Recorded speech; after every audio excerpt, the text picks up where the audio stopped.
Hi, I'm Lala. Welcome back to my channel, and we're starting a new two-part series called Skinny Tips from Obese Hips. I gotta go. Killing my blessing. I ain't gonna do it myself.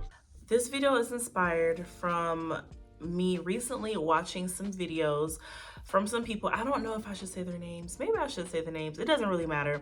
But Liv Schmidt, Carmelita Fox, and others, I'll say. But Liv Schmidt and Carmelita Fox are the two main ones that I really like watching. And I was hesitant on saying their names because a lot of people hate them, and I don't want you to think that just because I like them, that you can hate me too, because I'm not them. No, but in all seriousness, a lot of people, they don't like them because they're controversial. They are what they call self-proclaimed skinny women. They are very gorgeous, and I just feel like being a skinny woman in America and you're beautiful, as soon as you talk about being skinny, people are gonna hate you, just period. Like, that's just how it is on the internet, and especially in America, where majority of the people here are overweight and obese. So of course, someone on the internet being skinny and pretty is gonna receive hate. I thought about this video because a lot of the information that they say, although it is very blunt and in your face and it's not sugar coated like what we're used to, it has a lot of truth in it. And me personally, I have been on my own health journey for some years. You can look back at my older videos. I started posting last year with me taking KP10. It's not a semaglutide, what everybody's used to, but it's basically a pregnancy hormone, HCG. It's a peptide of it that you inject every single day. You have a 500 calorie diet and it lasts for 20 days. And then once you come off of that, you are supposed to be maintaining your weight loss by eating balanced meals. They tell you, this, I got this from a doctor. They give you a meal plan on how you can have your lifestyle change, is what they call it.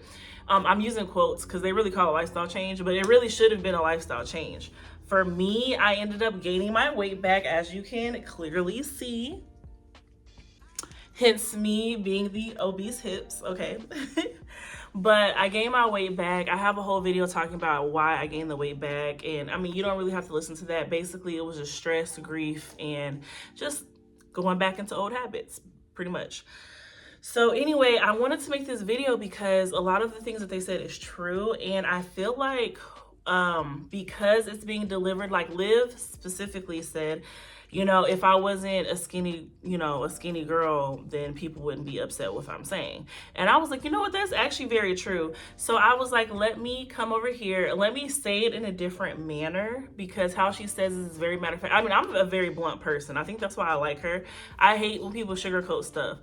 And because she was so blunt and honest, it made me realize, like, girl, I need to get it together. I overeat. I eat too much. I have a problem. I have to clear my plate. I have a problem with feeling I'm wasting food. Like, it's a lot of things psychologically behind my eating as to why I do those things. And I feel like Liv and Carmelita both point out the fact that, like, look, you just eat too much. You don't have to restrict your food, but like, you need to have discipline and self-control and not finish things just because it's there in front of your face, And people don't want to hear that, because right now we're in the mukbang era. We're in the, I want to throw everything, I want to eat everything, I want to order everything off the menu, eat it all right here. You know what I'm saying? I don't know why that is normalized and that's not considered binge eating, because that's an actual eating disorder, binge eating disorder, but that's okay. But it's the, I wasn't really that hungry, so I got a sandwich, but I only ate half the sandwich. And people are like, oh my gosh, she ate half a sandwich, like eating disorder, she ate half a sandwich. And, that's simply not true. I feel like that's how a lot of naturally thin women eat. I've been doing a lot of research, not just from them too, but you can search right now on YouTube videos of how to stay naturally thin, tips from a naturally thin woman. They're gonna all tell you the same exact thing, okay? The only thing is they're all naturally thin. I have been going on my journey again. I started over a week before New Year's of 2025. So the last week of December, I started intermittent fasting. And it was really more so for my church, like a corporate fast where we fast the beginning of the year. And I didn't want to just end the fast just because the corporate fast was over. I was like, you know what? Intermittent fasting should just be a way of eating and just as a lifestyle, honestly. And there's a bunch of research. I'm going to be talking later about it in the video, but I just want to let you know why I came to this decision to make this video. And it was really just because of that. I'm on my own intermittent fasting journey. That is, I want to intermittent fast for the entire year. And then eventually, I mean, by the end of the year, I'm pretty sure I'm going to be at a point where it's a natural thing. It's a lifestyle thing. And I'm not going to be so focused on, okay, am I outside of my eating window? You know, I want to just naturally just know like, oh, okay, well, I'm not hungry. You know, that's the whole point of this, is learning my eating cues, getting a healthy relationship with food. And I want to take you along with me in my journey while I'm going through it, and not just the after effects of it. I feel like if you can watch me do it and see me in real time, and you know, I don't know, I feel like it can help somebody, right?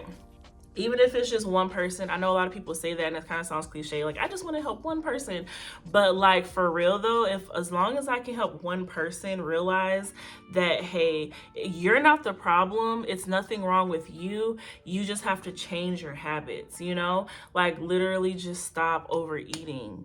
I promise you, like, it's such an American thing to do. So anyway, let me not ramble too much, let's get into the video. Tip number 1, stop overeating. That's going to be the first tip because that's the most important tip. Our portion sizes in America are way too big. Like, honestly, every single portion size is, I mean, everything that you get from like a restaurant or whatever, you could easily split that into 2, sometimes 3 portions, okay? They have shareable sizes where they tell you like, hey, this can be shared, you know? But if you look at the shareable sizes and you look at a normal portion size, they're pretty comparable to the same thing. The only thing that makes something shareable is that it might be, you know, something individual you can grab with your hand so everybody don't have to like touch the food. But for the most part, the actual serving size is about the same. Our serving sizes are way too big. And I came from the era of I have to finish everything on my plate. I remember when I was a kid, I could not leave the table if I had food on my plate. Even if what they gave me was too much. I probably wasn't even hungry at the time. I stopped getting hungry halfway through the plate, but I was told you have to eat everything on your plate. I remember one time I was given I hate black eyed peas, by the way, okay? And one time I was given a big bowl. In my mind, it was big because I was a kid. I don't know if it was really like big, but it was a bowl of straight black eyed peas. And I was like, oh my God. For one, I was not hungry. And for 2, I hated black eyed peas. I was just like, I literally took the black eyed peas and put them in a napkin and threw it in the trash and like had to bury it just so I could leave the kitchen table. Okay, so I came from that era. I don't know how you grew up, but that's how I grew up, and that's how I got the mindset of I have to eat everything that's in front of me. So I grew up that way. Now, mind you, I might be able to find pictures of me, but I was skinny when I was a kid. And also too, I'm sorry, I don't want to use the word skinny because I don't want to trigger anyone. Okay, but I was very slim, naturally slim child. I was so slim that my family used to always make comments about it and be like, you need to gain weight, you need to be thick like your cousin, you need to da da da da. So I literally remember thinking like, oh, I want to be fat like my cousin T. Like, I'm not gonna say her name, but I was like, I want to be fat like her because everybody makes fun of me, everybody calls me skinny. Like, my nickname back then was Money Tree because I was tall like a tree and I was lanky. Sorry, y'all, that's my Alexa. Let me unplug her real quick.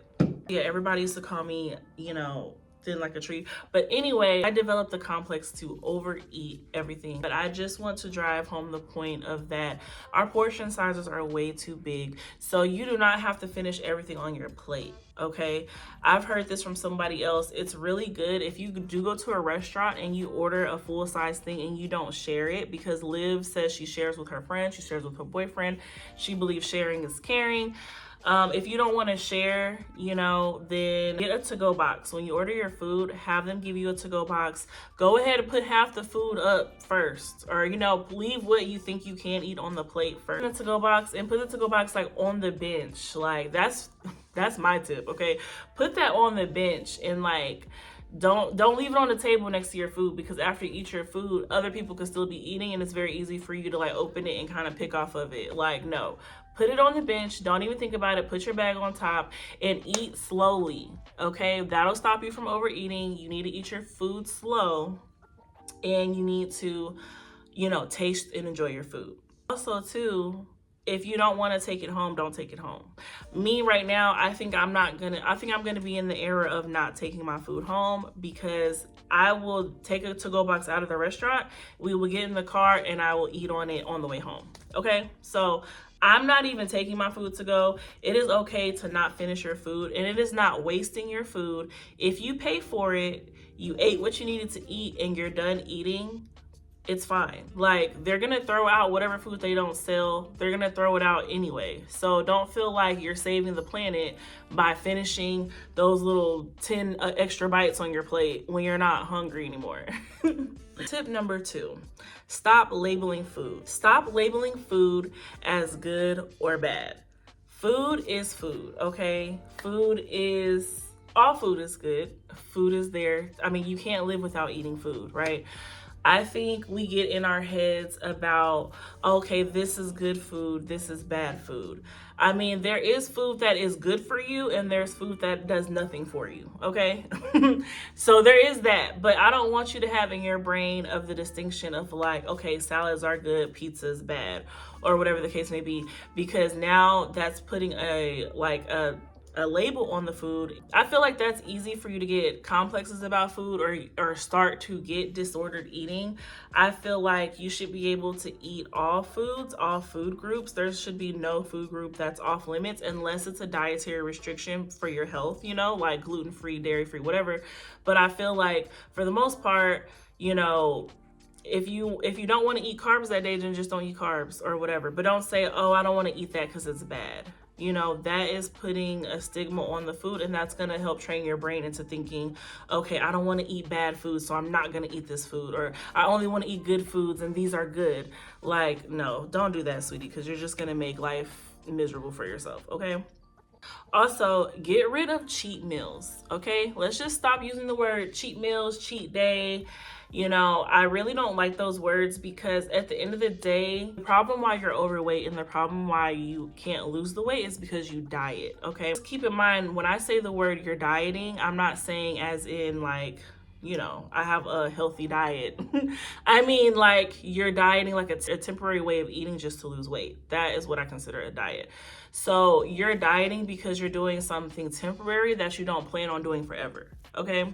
So if you are planning on eating a type of way forever, there should never be a way that you're cheating out of it, okay? Like, if you don't want to ever eat cake or ever process sugars, and you never want to eat anything that comes in a package, you never want to eat anything sweet that was baked, you never want to do whatever, I mean, that's crazy. That's why you can't lose weight, because that's crazy and unrealistic, right? But if you say, okay, I just want to stick to eating a dessert once a week, then let it be a dessert once a week. Don't call it, oh, that's my cheat day to have dessert. Like, no, because why are you cheating? Like, what are you cheating on? I don't know. I just feel like that just does something to the brain. And like, if you want to eat burgers that day, then, I mean, eat a burger for that meal. It's not a cheat meal. You're just eating a cheeseburger. A cheeseburger is not going to help make you gain weight because you ate a healthy 70-80% of the time, and then you had a cheeseburger on a Tuesday, and all of a sudden you gain back the 30 pounds you just lost. Like, no, ma'am. That's not a cheat meal. You're just eating a meal. Okay, it's called eating in balance, and we're going to talk about that later on. Tip number 3, stop restricting your food. Okay, now when I say food restriction, I am not talking about, as I said before, dietary restrictions as in dairy-free, gluten-free, you know, vegan, okay? Because I personally am dairy-free. I can't have dairy. My body can't tolerate dairy. I have IBS. I got all kind of digestive problems that cannot process dairy, honey, okay? So, you know, I'm not talking about those kind of things, but when I say food restricting, I mean, you're eating less than 1,200 calories, it's a restriction. If you are eating, and I mean less than 1,200 calories a day, like for a long period of time. I'm not saying like, okay, you're having a fasting day, which is really good. We're going to talk about later. Or you're balancing out from the day before. Maybe you had a vacation and for that weekend, you just, you ate whatever you wanted to eat without thinking about it. Fine. But when you get back home, you probably should be restricting a little bit, or you probably should be like, and I'll not say restricting because we don't like that word, but I would say like obviously eating how your body feels, because just think about it. If you eat a lot of food, like on a vacation, and let's just say a lot of the times we're on vacation, we're eating food. We're not eating because we're hungry. We're eating because we want to try this restaurant, or we want to try a little piece of that. We want to try a little piece of that. Oh, we heard about this bakery that's in St. Louis. We want to try that bakery. We might not be hungry when we try the bakery, but we want to try it anyway. You know what I'm saying? So you have a few days of that. When you get back home, it's back to normal, back to whatever you were doing prior. Okay, if you were having a smoothie in the morning, a protein shake in the morning, and then you had your fruits and veggies for breakfast with a side of eggs, then like continue doing that. You know what I'm saying? And then you probably, after you eat that, you probably like, dang, like I really feel gross. I feel backed up. I haven't pooped in 3 days. Then like, yeah, you probably just want to like juice for the rest of the day. Like that is actually normal, and that's healthy because you're listening to what your body is telling you. Let's normalize listening to our bodies. But I'm talking about restricting your food over a long period of time. I'm talking about, and you should know what I'm talking about, okay? You're not dumb. I'm not talking to a toddler, okay? But when I say restricting, I mean, do not say, okay, well, I'm gonna eat an apple a day for like 2 months and I'm gonna lose 60 pounds. Like, no, that's restricting. After you finish eating the apple a day for 2 months, if you can even do that, you're gonna gain all your weight back. You can't do that. That's what I mean as restricting. Or not even that extreme. Maybe you're like, okay, I'm gonna have 2 meal replacement shakes and a salad every single day for 2 months. That's restrictive. Now, if you just naturally, now I'm not trying to talk mess because I know that there is a rainbow of people, okay? Not every single person on this planet eats the same way. There are some people with real medical issues who literally can only eat, they can only drink protein shakes with whatever case may be, because they might have some kind of disorder, some kind of mental thing that they're dealing with, or it could just be how they eat. Like there's just some people who just really don't eat like that. Tip number 4, stop chugging liquid calories, okay? This is a big one, especially for Americans.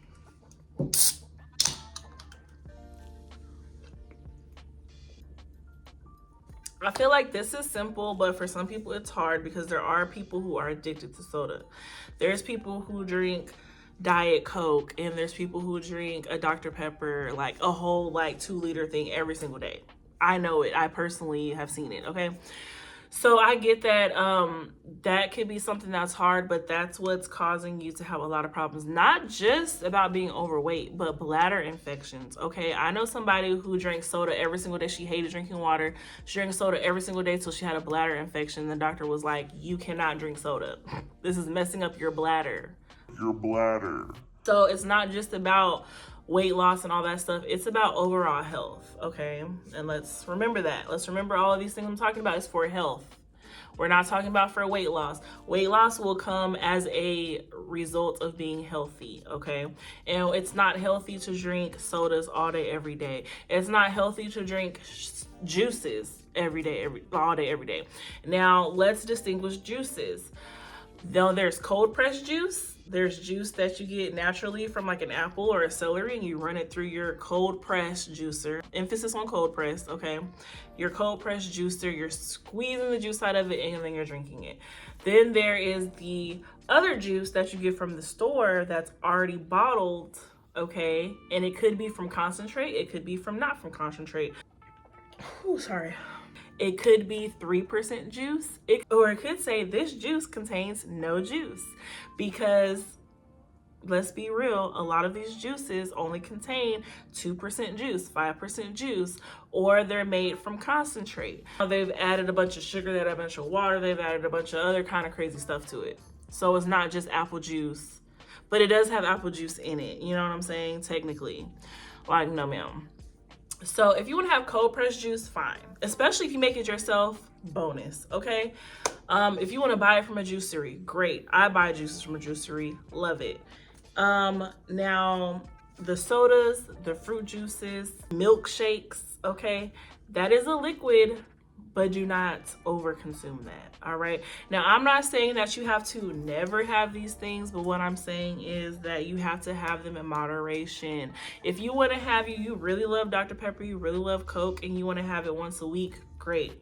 You really love milkshakes, because honey, I do love me a milkshake from Brahms. Okay, shout out to Oklahoma and Brahms. If you know, you know. But if you love you a milkshake, have you a milkshake once a month, once a week, once every 2 weeks. You don't have to have a milkshake every single day.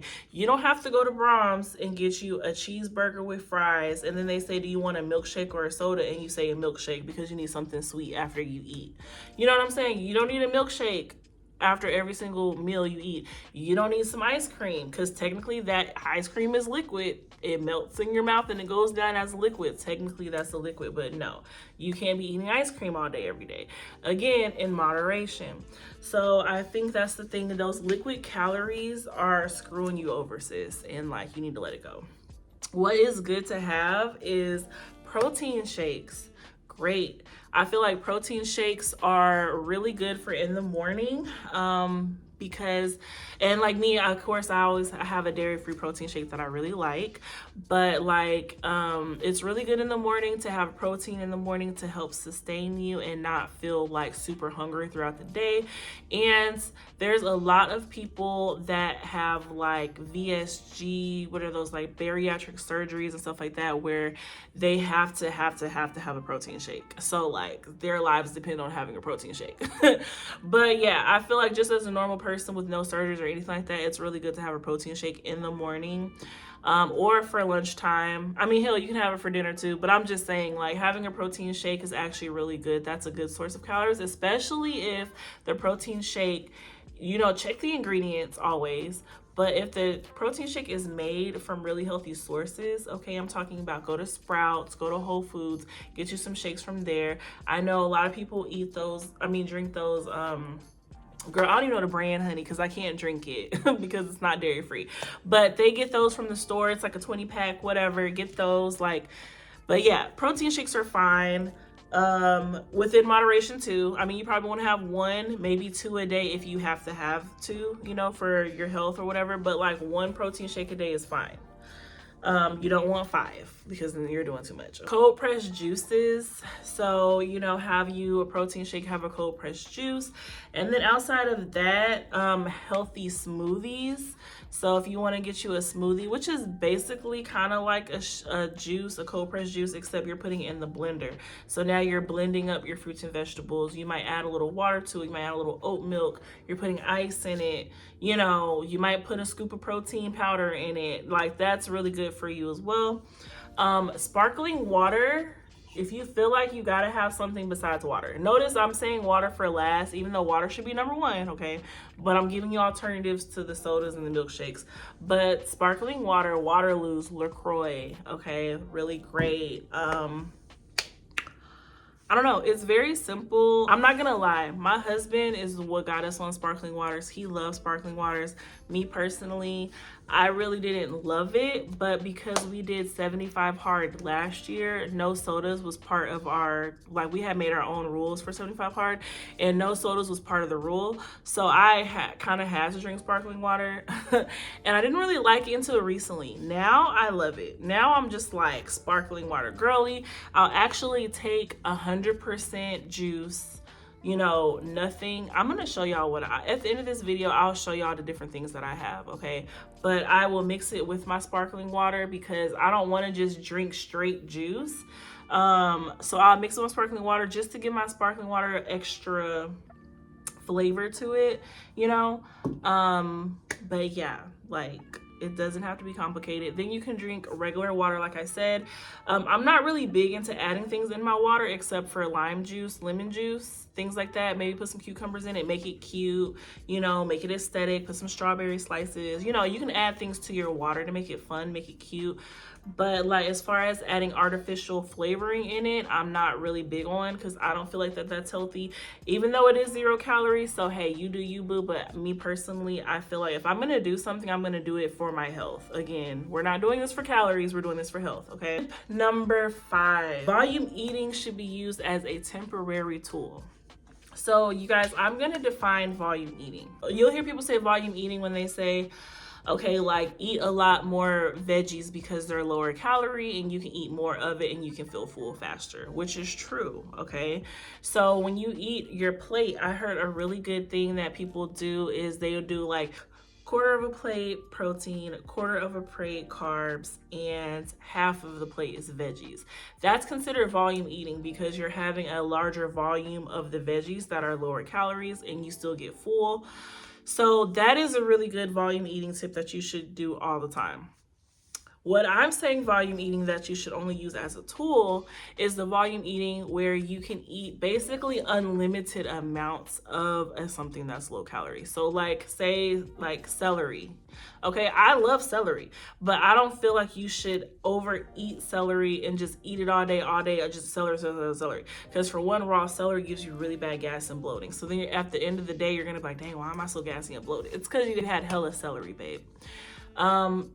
Eating lots of like cucumbers, because okay, I'm naming the things that I really like, right? I like cucumbers, I like celery.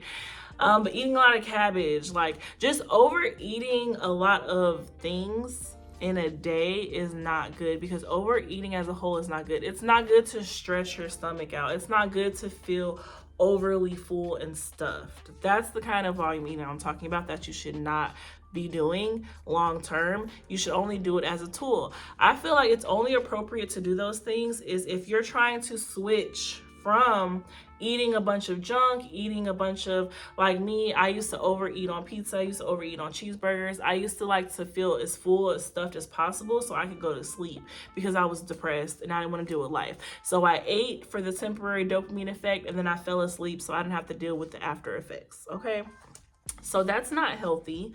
So, but if you're going from that to trying to eat salads, you're gonna be miserable because you're like, oh my God, I ate all this food and now I have to stop at eating a salad, like, or I gotta stop at eating a grilled chicken and a broccoli. Like, no, I still want more food. So in that case, then yeah, if you still want more food, then yeah, please go get a cucumber, go get some celery, go get some blueberries, go get a lot of these things and just eat it until you feel better. Eventually though, I promise you, it's gonna get to a point where you no longer have to do those things. Like I'm intermittent fasting. In the beginning of my intermittent fasting journey, I was like, okay, I'm only eating for 6 hours a day. In that 6 hours a day, I wanted to eat as much as I could eat because I didn't want to be hungry the rest of the time that I could not eat, right?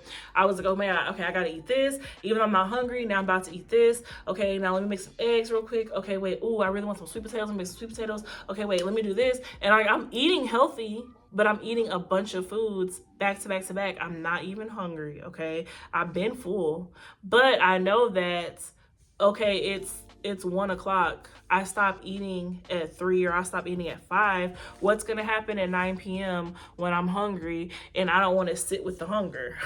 I was afraid of sitting with the hunger. I think I was afraid of feeling hungry. That's probably gonna be on part 2 of my video. We're gonna talk about a little bit of these things, but like, you know, don't be afraid of being hungry and don't just eat just because you're never going to break the habit of overeating if you constantly force yourself to eat, even if it's healthy, okay? Even if it's healthy. So the last tip is tip number 6. Intermittent fasting. So intermittent fasting is really good for you. I don't want to get too deep into intermittent fasting because honestly, it is way too much information out there about intermittent fasting that like you can look up yourself and you can come to the determination. Like I came to the determination. I watched documentaries. There's a documentary that I will mention. It's called Fasting: The Healer Within. And that documentary is free on YouTube. So if you have YouTube Premium, it's no ads. If you don't have YouTube Premium, you probably gotta watch ads, whatever. But it's a really good documentary that I love. There's this doctor on here, child, I cannot pronounce his name, but he got like 8 million followers, subscribers, I think. 8 million subscribers, or maybe it's like 80,000. I don't know. He got a lot of subscribers, y'all. And he talks about fasting. He's a cardiologist, and he talks a lot about gut health and cardiology because it all kind of intertwines together. And he's like, in order for your body to heal, you have to intermittent fast. It isn't, our bodies were not designed for us to eat 16 hours out the day, sleep for 8 hours, and just keep going. Like, no, our bodies was more so designed to eat maybe 1 or 2 meals a day and fast the rest of the time. That's how our bodies were designed. That's how the early humans ate. We're not eating like that because we're in America in 2025 and we have food readily available to us 24/7, okay? So let's remember that our bodies were not designed to eat all day throughout the day. Okay, our bodies were not, we used to not have the comfort, or not the comfort, we used to not have the privilege to just eat whenever we have a fleeting thought to eat. Okay, we used to have to get our hunger cues. We used to have to feel hungry and get this food together. So now by the time I eat, I really am hungry. I eat my food, but because I don't eat all the dang time, my stomach is smaller and I get full and I'm satisfied until the next day when it's time to eat again. Okay, that's how we're supposed to be eating. And so I'm trying to reset my body and I'm trying to heal my body because, like I said, I have PCOS, I have IBS, I have gallbladder issues. I need my body to heal itself, and my body will never heal if I'm eating all day. Even though, you know, get me wrong, intermittent fasting is my personal decision, and it is what I have found to be the healthiest for our bodies, just in general. But let's just say you're not really into intermittent fasting. You do want to eat all day. You want to have your 3 meals a day and your 2 snacks. That's fine, as long as your meals are smaller proportions and you're not overly stuffing yourself, then do that. That's fine. You know what I'm saying? I'm not telling you that you have to intermittent fast. What I'm saying is what's healthy is to fast. When people are naturally slimmer, they do fast naturally. They might not purposely fast, but they're going to eat their couple meals, and by 5-6 o'clock, they're probably done eating for the day and they're good. They vibe out, they go to bed, wake up the next day, eat their breakfast. You know what I'm saying? Like, so I think we need to start to shift our mindsets. That's why I wanted to make this video, because I wanted to make something that was very clear. Hopefully I'm not being offensive. I feel like I'm being very direct and straight to the point. And, you know, I'm not being triggering or trying not to be, but I just want to be real because, y'all, it gets sugar coated so much on how people stay thin because they don't want to get backlash on the internet. Most of America, you know, like I said, we're obese, we overeat, we have a lot of like anxiety and depression, which also contributes to overeating. We are emotional eaters. There's a lot of people that emotionally eat. There's a lot of people that emotionally starve. Neither one of those are good, okay? So I just wanted to have something out there for the bigger girlies to let you know why you are struggling to lose weight, and it's because you are eating too much. You are clearing your plate. You don't have to eat everything on your plate. You don't have to eat the whole portion size. You don't have to eat just because your family is eating or just because your friends are eating. Like, it's okay for you to be like, you know what, no, I'm actually not hungry right now.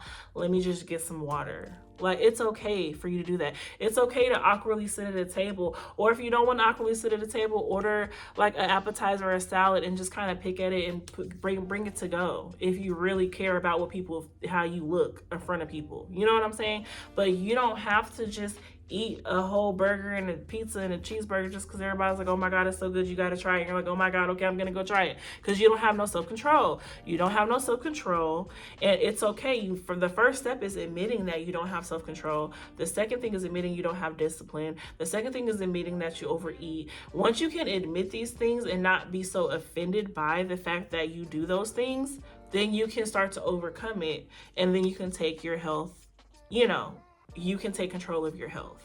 And so that's the whole point of this video. I'm making something that I wish I could have seen. Well, I did see it, obviously, by Liv and Carmelita, so thank you to y'all. But I'm saying, I wish I would have seen it a long time ago. Like, I wish I didn't have these like models in my face, like next to a pizza, drinking a Coke and like just posing for it. Like, I eat pizza. No, what you really do is you do eat pizza, but you probably eat a slice. You probably eat a slice of pizza and you're full because your stomach is really tiny because you're tiny. You know, you're a slim person. Your stomach is small. So you do eat pizza. You eat a slice of pizza, or you do order a salad and you get a couple fries, and then you don't take it home with you because you don't feel the need to take it home, because for what? You know what I'm saying? Like, but they don't talk about those things because it's not socially acceptable. Like, we don't want to hear that. And we don't want to hear that you eat a quarter of your double cheeseburger. You just had like a little tiny quarter of it because it was like too much. And you know what I'm saying? Or you shared your pasta with your friend and y'all split it into 3 because the plate of pasta was really like 3,000 calories just for the pasta, and y'all split it up. But people don't want to hear that. So I'm here to tell you that is normal. That is what should be acceptable, and that is not having a disorder just because you have control and because you can listen to your body. Okay, listen to your body tell you that, hey, I'm good. Listen to that, because you know, we're just out here just going crazy. And look at us. We got extra fat on us. We can't emotionally regulate ourselves without, you know what I'm saying, eating a whole pint, 2 pints of ice cream back to back to back because we're sad. Like, girl, we need to get it together. And I'm saying we, because I'm talking about myself too. This is not just you. I'm not just trying to bash you or make you feel bad. You have to wake up just like I had to wake up. And you're going to be in the same place that you're in if you don't change your habits and you don't get it together, sis. Like, that's just the point of this video, okay? So look out for part 2. Let me know how you feel in the comments, okay? Subscribe if just, you know, subscribe to your girl to support your girl, okay? And yeah, thank you for listening to my TED Talk, and I'm done.